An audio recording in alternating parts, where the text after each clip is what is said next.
Microphone check 1 2. What is this? Kevin Solorsino ready to bite and take over the sports world business.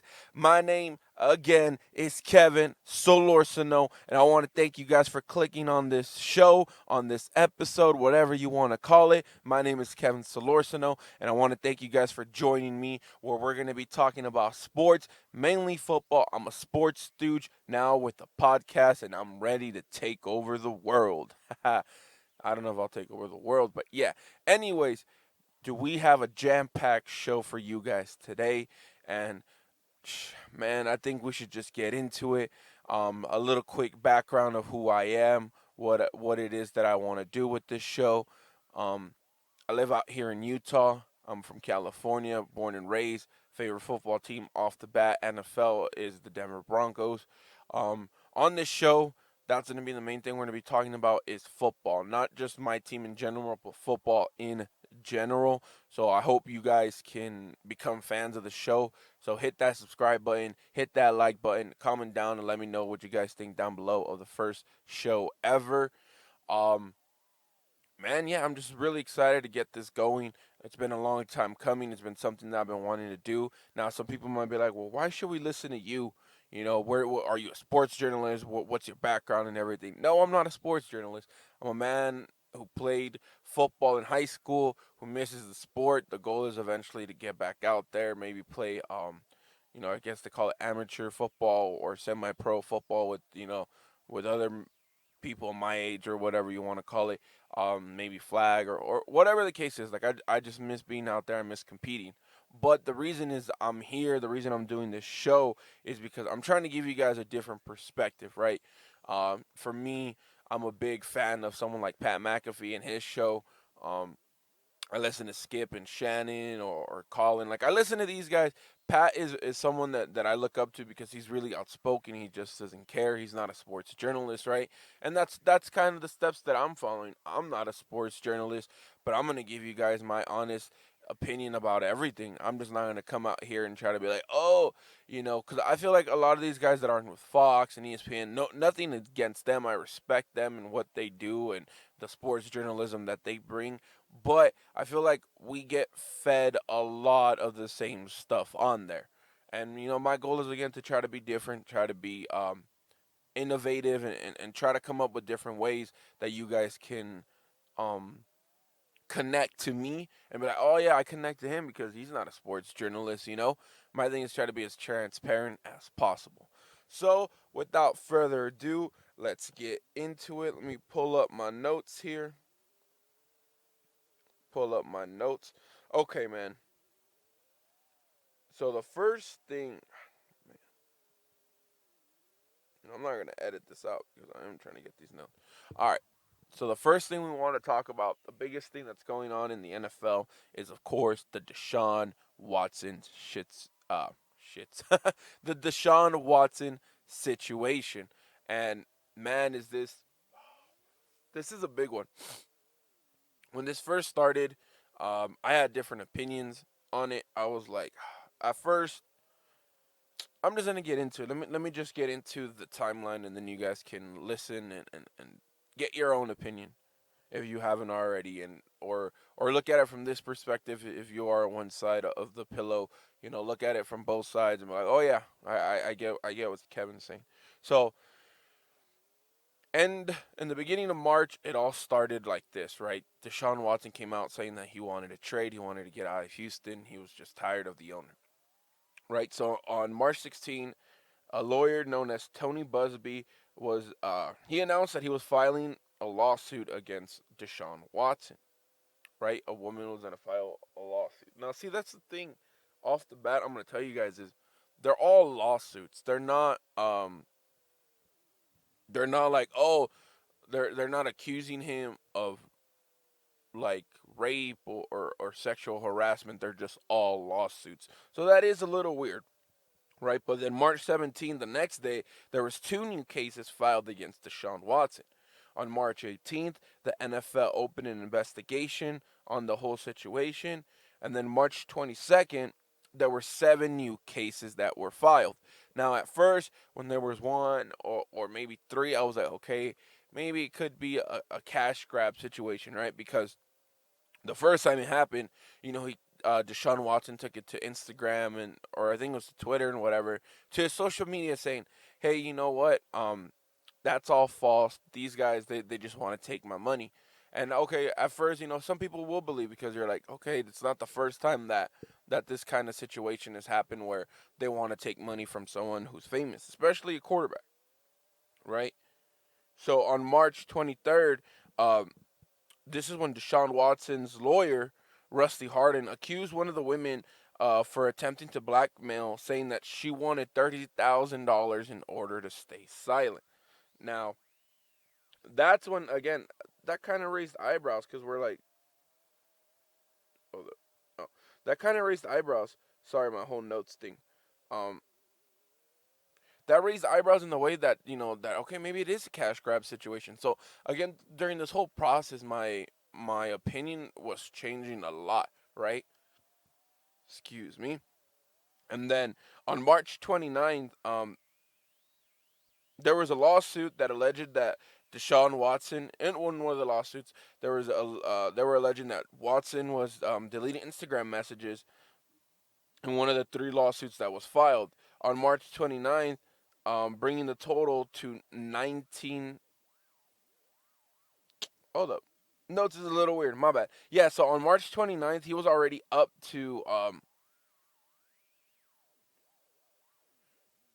they were bringing it up to 19 total lawsuits. They were saying that Watson is deleting Instagram messages and contacting those who formerly provided him massages in an attempt to settle. Right. So now they were saying that, oh no, it's Deshaun Watson who's reaching out to these women and trying to settle.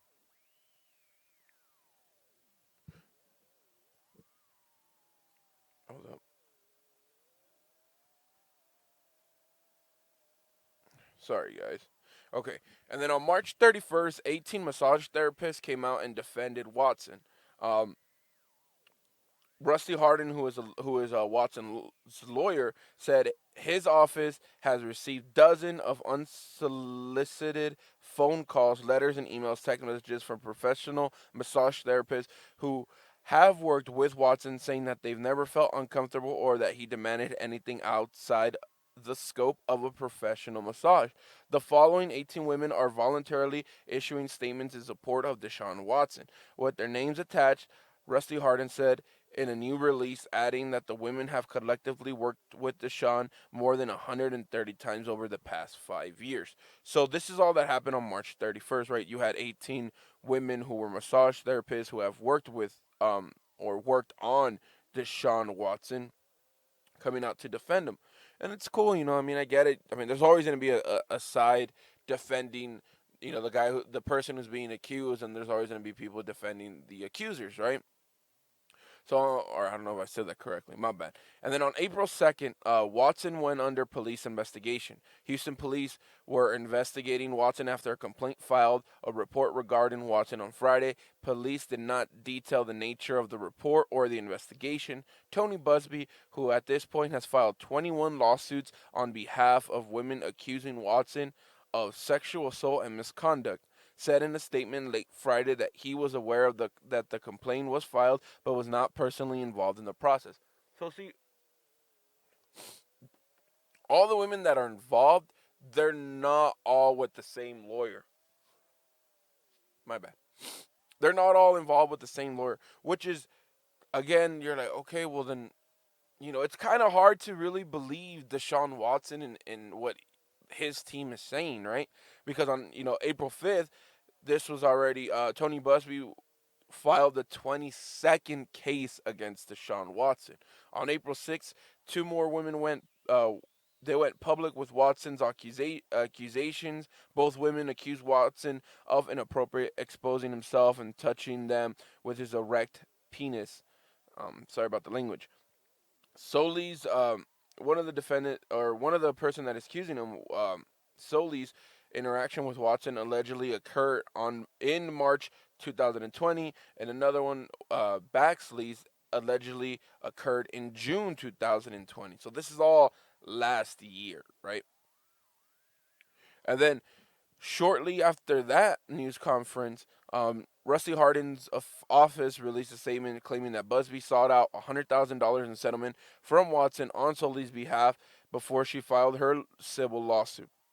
Rusty Harden's office also shared what it claimed to be an email exchange between Tony Busby, Bradford, Branfield Harvey, and an attorney from Watson's agency, Athletes First. The backups that the backups they claim. All right, that one's a little weird, but yeah. Anyways, so basically saying Rusty Harding was saying that Tony Busby they were seeking out $100,000 settlement from Deshaun Watson at that. Now on April 7th, Watson. This is when Deshaun Watson lost multiple endorsement deals with Nike, Beats by Dre, and Reliant Energy. April 8th, Watson's lawyer files the motion request. Plaintiffs, he fired filed a motion request for all of the people that were accusing him to identify themselves. At this point, Deshaun Watson was saying, "Hey, you know what? If these women are going to be accusing me, it's about time that the whole social media, everybody understands or knows who these women are." And I mean, I get it. You want to basically be as real.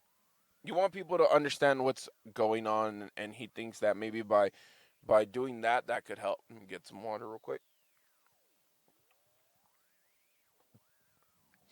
And then on April 9th, on Friday, this past Friday, Rusty Harden, Watson's lawyer, they held a press conference, um, basically saying, there's a lot of statements. I'm just going to read a couple. The first one was saying, "We don't know what happened for sure. How in the world are we supposed to respond if we don't know the names of the people? I've seen talking I've seen talking heads say we can figure it out. That's not what it's about. We're not here to guess. This guy has been getting 2 to 3 massages a week. The math on that is anywhere from 120 to 150 massages a year. In the year 2020, spas shut down. The massage world during the pandemic changed," he says. That's why Deshaun Watson used Instagram to contact these masseuses. Millennials live on Instagram, he said. Deshaun Watson lives on Instagram. He does business transactions on it. Also, he said, casual encounters with the massage therapist, but says Watson never concurred or used his position as a celebrity to violate consent. Now, look, again, from when this all started to now, my position has changed completely. I'm on the side of the women, dude. Whether you want to hate me or not, 22 women. Are you gonna say all 22 women are liars? You're using Instagram, bro. You make millions and millions of dollars a year being a quarterback for the Houston Trash Can Texans. My bad, Texans fans, but right now it is a trash can. It is a dumpster fire in Houston, Texas, for your team. But bro, like, how hard is it for you to find a private masseuse? You can fly her with you everywhere and get your massages, but you're gonna be having several women every day massaging you. Like, bro, that's not. He has a problem, bro. Honestly, we've never seen anybody in the sports world like that. Everyone everyone in the media, like Shannon Sharp, they're like, I only have one masseuse and I've had her since like the 90s. Like, that's the whole point. Everyone that says, "Oh, I get massages every week, but I have the same person." Like, bro, in no way is there a way to defend you because you're using so many women to get massages. There's nothing wrong with it, but bro, I mean, is it massages? Is it something else? It's just up in the air. Will Deshaun ever play football again? That's the question. If he avoids jail time or prison time, he will. I mean, again, these are all lawsuits. They're not trying to throw him in prison. But if this thing goes to, I think it's supposed to go to the court where there's a possibility where he could go to prison. So if he goes to prison, and he gets put away for a long time, yeah, of course he's never going to play football again. But I mean, they did give Michael Vick another chance. He went a year and a half or 2 years, whatever, in jail, prison or whatever, and then he came out and played football again. So yeah, there's a possibility if he gets jail or prison time and it's a year or two, okay. But if you know, I don't know what the charge. I don't know how much time for these kind of charges are for sexual accusations, and I mean anything above 3 years, he's not. He won't ever play football again, and it sucks. It sucks that he threw, no pun intended, right? Threw his career away. But I mean, it is what it is, man. So that's the whole Deshaun Watson. Again, sorry about this. It's my first episode. Still a little shaky, or not shaky, nervous, or whatever the case is, even though you guys are just listening to me on audio. But this is where you could insert an ad here. Word from an advertiser, but I don't have any. So that sucks. Anyways, let me grab a quick a quick drink of water. Gotta get some H2O in here.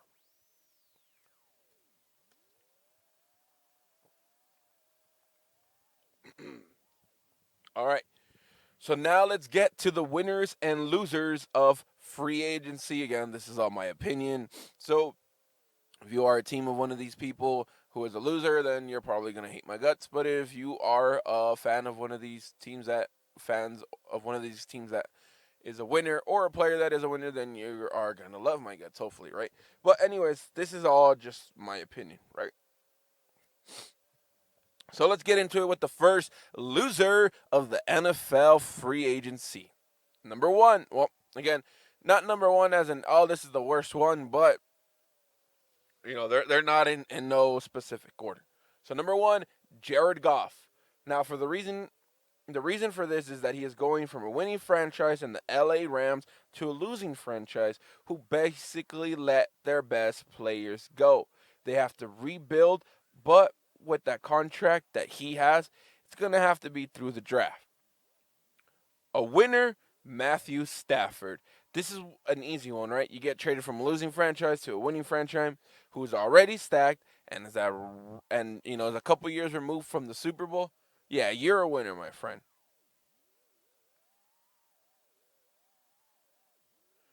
Next up, another loser is none other than Michael Brockers.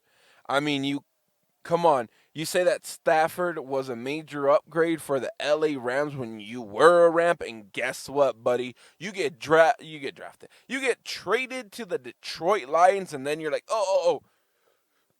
I'm sorry, Jared Goff. Now that you're my quarterback, I have to apologize to you because I said that Stafford was a major upgrade because I was a Ram. I wanted the fans to get excited, but now I'm a loser with the Detroit Lions. So guess what? I'm sorry, bro. Can we just hug it out because you know you're the quarterback of the Lions, and I don't want to lose my job. So another winner is Carson Wentz. I mean, this one is simple, right? He goes from the chaos in the Philadelphia Eagles to a team who's been in the playoffs since, I mean, Manning, and then they had that little small, they had that little small fall off, and then they got Andrew Luck, and then they had Philip Rivers, and now they got Carson Wentz. I strongly believe Carson Wentz I strongly believe that he can come back to being who he was. I mean, if he's at least 85%, I mean, that's enough for them to make a run. Losing idiot. Another losers are the Philadelphia Eagles, of course. I'm sorry, Eagle fans, but I mean, they all started they it all started going down when, I mean, yes, you won the Super Bowl, but you put a Nick Foles statue outside after you just gave Carson Wentz a major contract. Then you draft Jalen Hurts. You guys have missed on drafting receivers such as Justin Jefferson, DK Metcalf, Jerry Jeudy, CD. No, not those, but I think it was DK Metcalf and Justin Jefferson and other good receivers that were available. And you guys have taken people who are nobodies. Nothing against them, but they haven't amounted to what DK and Justin Jefferson have. Another winner, of course, are the New England Patriots. I mean, you come and waste so much money, Bill Belichick. Yes, I count them winners, even though they did keep. Sorry about that, man. Oh man. Sorry, going back to the winners of the Patriots. Yes, they did keep Cam Newton, but it is on a cheap contract. I think he can be successful with the fully loaded team, and that's exactly what they have. I mean, they got two of the best tight ends. They added receivers. They added so much everywhere. They spent the most money in free agency that I think they can win. Um, they can win more games than they did last year. I don't know if they will be a playoff team, but they can go from 7 wins to at least 9, 10 wins in the 17-game season that's coming up. Now let's talk about the losers, Las Vegas Raiders. Yes, you guys are losers because you lost three of your starting offensive linemen. Rodney Hudson had only given up 10 sacks in 10 years. Yes, they added pass rushers. They added a couple backers. They lost a bunch of defensive backs. They have what's his name, Jonathan Abrams. Excuse me if I got his name wrong, from Alabama. But this guy hits so hard he gets injured.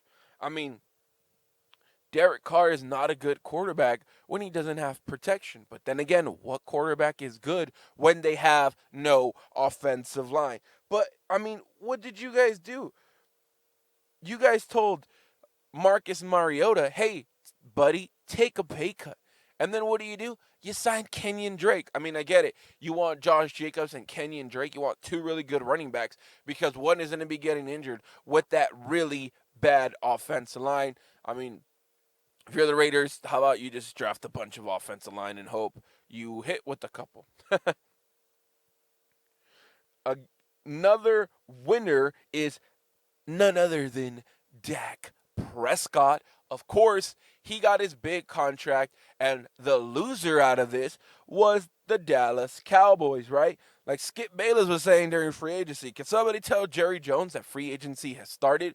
Yes, they added some pieces from the Falcons because they have Dan Quinn as their new defensive coordinator. But, dude, they added a bunch of guys who are coming off injuries. You know, the biggest thing is, are they going to draft weapons on defense? Jerry Jones loves offense, and last time, he got CeeDee Lamb, and there's a possibility that he could go out and get Kyle Pitts. So we'll see, man. But yes, the losers are the Cowboys. The winners are Dak Prescott. He got paid. Another winner is Andy Dalton, who he's not only QB1 from the Chicago Bears now, but he did get paid and he got a job. The losers are the Chicago Bears. They missed out on Russell Wilson. They lost Kyle Fuller. You still got to pay Nick Foles a lot of money, I think, right? I think they still got to pay Nick Foles a lot of money. But either way, like, they offered a bunch for Russell Wilson. The Seahawks said no. And guess what happened? They got Andy Dalton. Nothing against Dalton. He's a winner. He's won a lot of games before. But they just don't have weapons. So that's why I just don't see Andy Dalton having that much success there.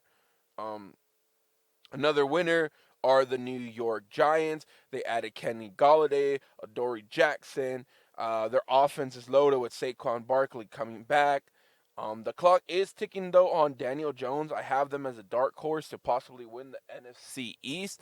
But, yeah, man, they are winners. So let's talk about another loser in the biggest losers of the Super Bowl were the Kansas City Chiefs. Yes, they did sign Kyle Long, 69, and Joe Thuney, but dude, they lost both of their left and right tackle. As we all saw how Mahomes was in the Super Bowl without them, and I think they're gonna have to use their first two picks on tackles and try to get really good offensive tackles to protect him, because another winner in that division, well, I think the only winners in that division, are my Denver Broncos. Yes, the question remains on Drew Lock and if he's the guy and if he's the quarterback, but they resigned Justin Simmons, Shelby Harris, Von Miller. They picked up his option. He's coming back, and he's going to be alongside Bradley Chubb. And the last time that happened, they both got double-digit sacks. They got Kyle Fuller. They got Ronald Darby, even though I'm not super big on him. But they also brought back Kareem Jackson on a cheap deal. I mean, I think we're about a middle linebacker away on defense. Corliss Sutton coming back. That offense is loaded with him, Jerry Jeudy, Tim Patrick, who had 0 drops this past season, KJ Hamler, Noah Fant, and Melvin Gordon. Like I said, my Broncos are loaded. We are winners. I think, I don't know, man. The draft is going to be interesting, but we are honestly just a quarterback. I mean, nothing against Locke. If he's the guy, I'll believe in him. I have my expectations for him. But if we can get the quarterback and middle linebacker situated on both sides of the ball, which are really important, we could really be a dark horse playoff team or at least get 9 to 10 wins. So now let's go to the biggest losers of the free agency, and that is none other than the Houston Texans. Not just because of the Deshaun Watson situation, but let's start with what also happened, right? They released J.J. Watt last year. They traded DeAndre Hopkins for a second round. Like, are you serious? Have you seen what he's been doing with Kyle Murray? That's like trading an In-N-Out burger for a frozen store Walmart brand burger or something. I don't know. I was trying to be funny there. If I'm not funny, just comment down and tell me I shouldn't be funny. I mean, yes, they did sign Tyrod Taylor, who looks like he will be the starting quarterback, or there is a rumor of them possibly going now and getting Alex Smith because I don't know. I guess who knows if they're really gonna want to go with Tyrod Taylor. Nothing against him, the guy can play, but yeah, I don't think Deshaun Watson will be suiting up this year. I mean, maybe for the Mean Machine in prison, right? Long as you are too coming out. But anyways, yeah, they signed a bunch. They did sign a lot of players, but they're all on 1 year deals. They stole away Philip Lindsay from the Denver Broncos on a 1 year deal. But they're just you guys are just the biggest losers, and it sucks for the devoted, faithful Houston Texan fans. But it's just a dumpster fire, bro. Nobody wants to pay. Nobody wants to play for what's his name, Bob McNair or Steve McNair, whoever the owner is. Sorry about if I butchered the name. Nobody wants to play for him. Deshaun wants out, even though he's over there getting massages or whatever the case is, right? Cochino. But other than that, it's just, yeah, man. You guys are the biggest losers. They don't have their draft capital isn't the best, so it's just like I was talking to my cousin. I was just like, dude, the only way these guys get a top quarterback is, I mean, they got to suck this year. If they're going to suck this year if they don't have Deshaun Watson. So next year they'll end up, in the top 5, if anything. So now, what in the world happened to my notes, man? Sorry about that. But yeah, I'm not editing none of this out. Um,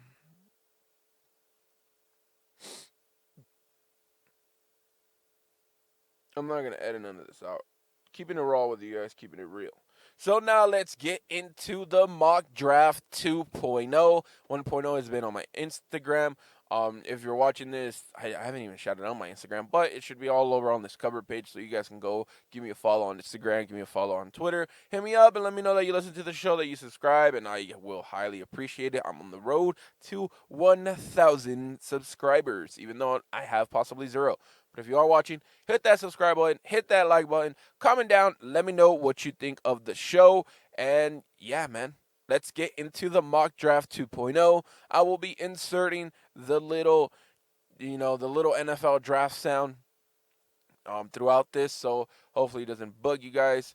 I'll probably just do it in the beginning or if anything. I don't know. I'll figure it out. I am just recording, and I will edit this after. So, all right, let's go. Number 1 pick, the Jacksonville Jaguars take Trevor Lawrence. I mean, woohoo! I mean, there's no surprise there. But with the number 2 pick, Zach Wilson gets drafted to the New York Jets. Number 3, the San Francisco 49ers take Mac Jones. Now, let me take a quick second here to defend this Mac Jones guy.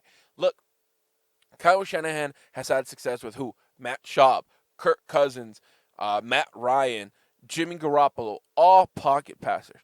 Yes, the NFL is evolutionizing up to mobile quarterbacks. But, dude, if you've had success with these guys, why not just stick? Colin Cowherd was like, oh, you're going to get Mac Jones, but there's a ceiling. Isn't that why you're moving on from Jimmy Garoppolo? There's a ceiling. Yes and no, because if you're going to get Mac Jones and he can stay healthy compared to a Jimmy Garoppolo, why not take a pocket passing quarterback?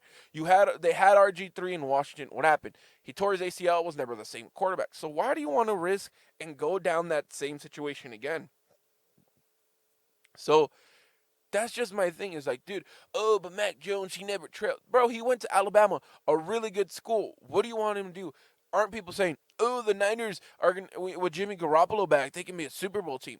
So you're telling me that if they're getting Mac Jones, who is a healthier version of Jimmy Garoppolo, they're not going to be Super Bowl contenders? Come on, people. It just doesn't make sense. With the number 4th pick, my Denver Broncos trade up and draft Justin Fields. And then let's move on to the number 5 pick. The Bengals take Jamar Chase. Number 6, the Dallas Cowboys trade up for Kyle Pitts. Number 7, the Lions take Devontae Smith. Number 8, the Panthers take Penei Sewell. Even though there was a possibility, they were like, oh, I want to go play with Justin Herbert. Nobody, you're going to go down and protect Sam Darnold. Hey, I didn't know I didn't put them in the winners and losers. Whatever. Anyways, now number 9, the Falcons take Mike Parsons. Now let me defend Matt Ryan on this real quick.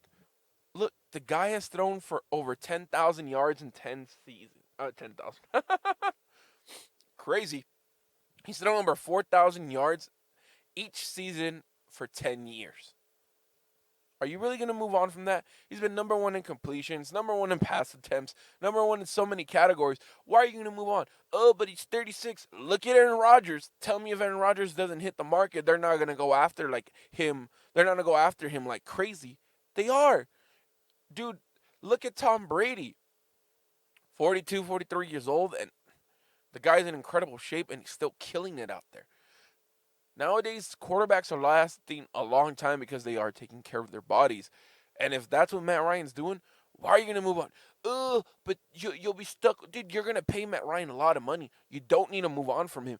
The offense is the only thing that's been entertaining. They're a high-scoring offense. Their defense sucked. That's why I have them taking Micah Parsons from Penn State. Number 10, the Miami Dolphins select Jalen Waddle. Number 11, the New York Giants select Kwity Paye. Sorry if I butchered that name, from Michigan. Number 12, the Philadelphia Eagles take Patrick Surtain II. Yes, they need offensive weapons, but there is a bunch of wide receivers, and I think they need that key piece for their defense, which their defense sucks as well. Now, because Penei Sewell is gone, with the 13th pick, the Houston dummy. Dude, I have them under their whole name, the Redskins. My bad. The Washington football team moves up with the Chargers. They unload a bunch of draft picks. That's what the rumor is, and they'll take quarterback Trey Lance from North Dakota State. Number 14, the Vikings take Rashawn Slater. Number 15, the Packers will trade up at number 15 and with the New England Patriots and take Rashad Bateman, wide receiver out of Minnesota. Number 16, the Cardinals take J.C. Horn. Number 17, the Las Vegas Raiders. The Las Vegas Raiders take Christian Darrisaw out of Virginia Tech. Number 18, the Dolphins take Jason Owe from Penn State. Number 19, now the Los Angeles Chargers take Greg Newsome II, so they can have a corner because they have Chris Harris and he gets burnt a lot. Sorry, Chris Harris. Shout out to you. You were part of the no-fly zone. My bad. But you're going to get burned, bro. You're going to get burned this year. Number 20, the Bears take Walker Little.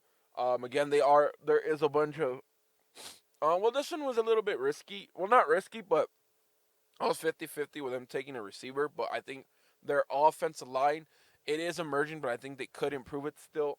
I think Walker can play either left or right, wherever they would need him. And you need, the thing is, you need to protect Andy Dalton, and you need to have weapons, and I think they can get weapons in the second and third round.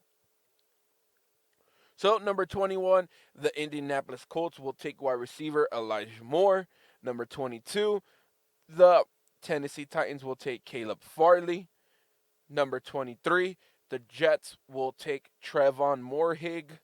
Number 24, the Pittsburgh Steelers will take Travis Etienne. I don't know. Running back out of Clemson. Now, look, they got Ben Roethlisberger back. I'm whatevs on them, right? But they just don't have a running game. Maybe it might be too early to take a running back, right? I don't think any of these running backs are projected in the first round. But, I mean, if you need a running back, why not go out and take one at 24? You got nothing to lose with having a running back that can really be a three-down running back. Number 25, the Jaguars will take Terrence Marshall Jr. They already have they have a couple of receivers, but I think with him and Lawrence, I think they can be a really good quarterback wide receiver duo. The Browns with the 26th pick will take Christian Barmore to add more firepower to their defensive line. The Ravens at 27 will take Kadarius Toney, wide receiver out of Florida. Number 28, the New Orleans Saints will The New Orleans Saints will take Rondale Moore. I think adding a short, speedy receiver who can be slants and post on the inside, the opposite of Michael Thomas, would be really great for Jameis Winston. Number 29, the Patriots will take De'Ami Brown out of North Carolina. Yes, they did get Al Galore and that other, excuse me for not knowing the other wide receiver from the Niners, but I think adding more, the thing is, you want Cam Newton to have as much firepower, so there's not an excuse for Cam Newton not to be good, right? So, with the 30th pick, the Bills will take Jalen Phillips out of the University of Miami, the Hurricanes. I think the biggest thing they need, they brought in Emmanuel Sanders on offense. I think they just need to load up that defense for whenever they go up against the Chiefs again. And number 31, the Kansas City Chiefs will take Dylan Raduns, the tackle out of North Dakota State, who was, I guess, he was the guy, the key tackle for Trey Lance. And number 32, the Buccaneers take Azeez Ojulari from Georgia, adding more to that defense. The biggest thing with the Bucs, they don't have any needs.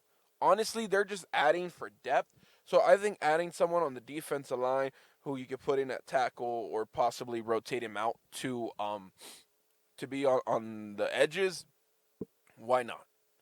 So that is my mock draft 2.0, and we are coming up on 40 minutes, and wow, this show went longer than I expected.